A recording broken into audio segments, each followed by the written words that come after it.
اے پیغمبر کہو کہ تم کو آسمان اور زمین میں رزق کون دیتا ہے؟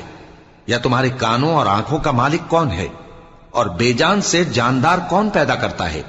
اور جاندار سے بے جان کون پیدا کرتا ہے؟ اور دنیا کے کاموں کا انتظام کون کرتا ہے؟ تو یہی کہیں گے کہ اللہ۔ تو کہو کہ پھر تم اللہ سے ڈرتے کیوں نہیں؟ یہی اللہ تو تمہارا حقیقی پروردگار ہے، اور حق بات کے ظاہر ہونے کے بعد گمراہی کے سوا ہے ہی کیا؟ تو تم کہاں پھرے جاتے ہو؟ اسی طرح اللہ کا ارشاد ان نافرمانوں کے حق میں ثابت ہو کر رہا کہ یہ ایمان نہیں لائیں گے۔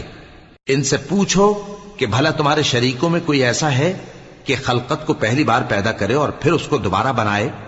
کہہ دو کہ اللہ ہی پہلی بار پیدا کرتا ہے، پھر وہی اس کو دوبارہ پیدا کرے گا، تو تم کہاں الٹے جا رہے ہو؟ پوچھو کہ بھلا تمہارے شریکوں میں کون ایسا ہے کہ حق کا رستہ دکھائے